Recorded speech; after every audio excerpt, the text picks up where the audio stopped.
Hello readers and writers, welcome back to my channel. Today, I am going to be going over how to write asexual characters in your novels. And before I begin, I just want to put it on the record that I didn't really want to make this video as a listicle.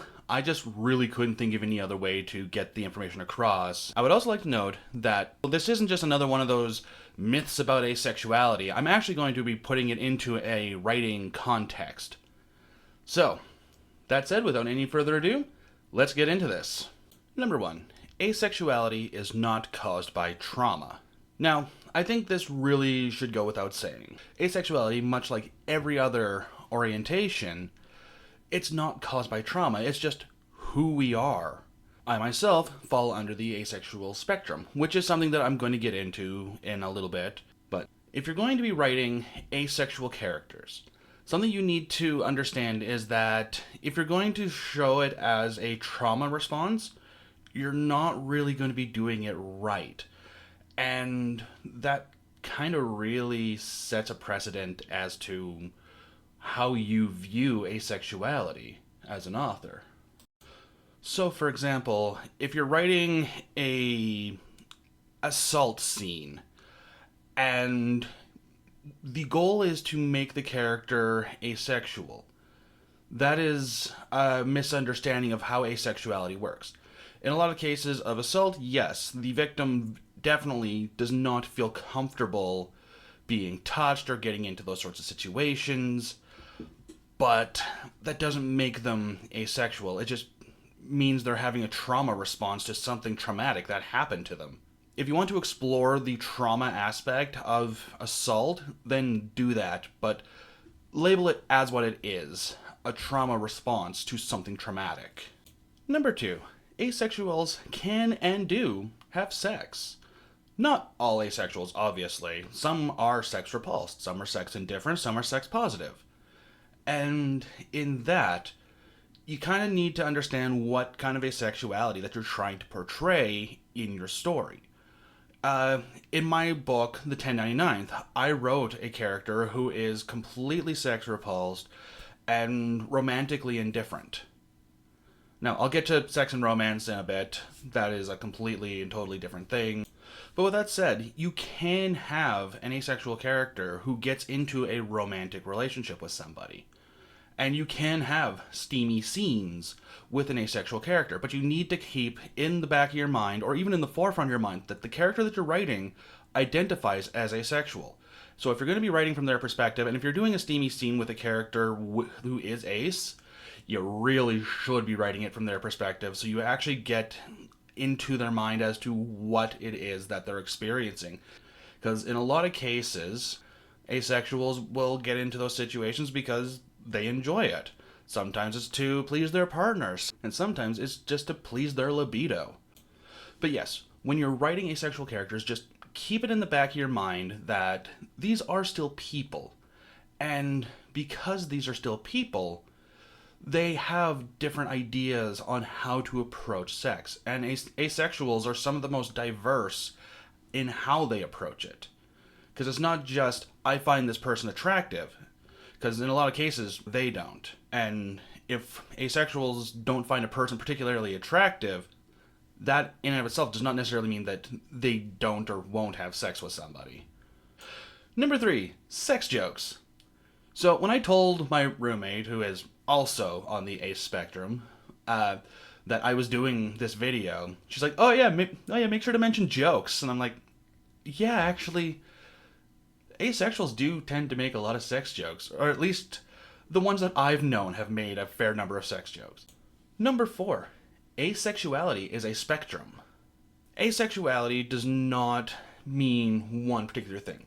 It's a part of what made me not identify as ace for so long, is because I had this idea that asexuality was strictly no desire for sex, no desire for relationships, no desire for this, no desire for that. It's just a completely singular unit, which is not the case when it comes to asexuals.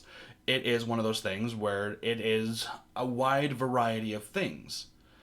And with that, when you're doing your story, you should look into the different kinds of asexuals and the different identities that come with it, because they all mean different things. And while some of them may overlap with one another in some ways or another, it is a good idea to understand what it is that you're writing. Number 5, asexuality and romance are very different things.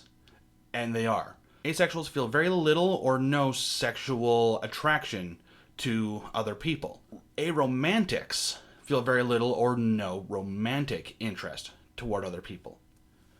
So you can be asexual and still have romantic feelings for people, and vice versa. You can have sexual feelings for some people but feel no romantic interest at all for anybody. So if you're going to be writing asexuals, you kind of also have to understand that romance and sex are also different things that have different connotations on how asexuals approach a relationship.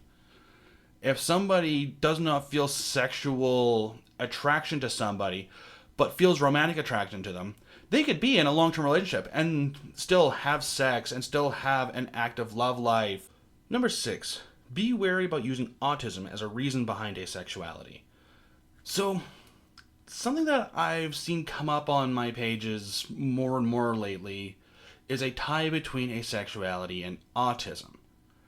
And while there is some connection, the two are not exactly exclusive.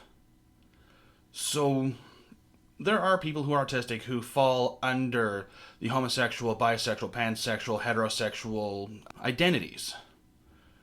So, to say that one leads directly into the other, it doesn't make sense. So, with that said, if you're going to be writing a character who is asexual and autistic, which they do exist, but just because something exists does not mean that that is the cause of it. It's a whole correlation causation sort of thing. So, writing a character who is asexual and autistic, it needs to be noted that the two do not correlate. Number 8, asexuals can still have a libido. I believe I've mentioned this several times throughout the video. I'm not going to go into this too heavy.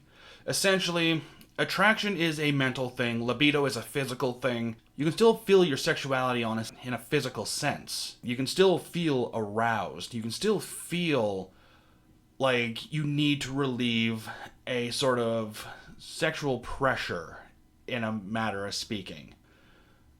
You can write an asexual person with a libido. You might need to explain it to those who don't understand that within the book, especially if you're going to be having the asexual character in a steamy scene or in a self-steamy scene. You can definitely portray having a libido, just not that they find anything particularly attractive. It's just releasing pressure, stress release, so on and so forth. And finally, the last point, do not try to fix asexuals. That is so not the way to go about things. So, like in a whole pray the gay away sort of thing, trying to fix an asexual in your story is very ace erasure, and it is not going to go over well in the asexual community. So, with that said, if you want to have an asexual character in a romantic relationship, you absolutely can. If you want to have an asexual character have sex, you absolutely can. Do you need to address these things and you maybe need to be a little hand-holdy and explain things for those who don't understand how asexuality works? Yes. Maybe. Probably.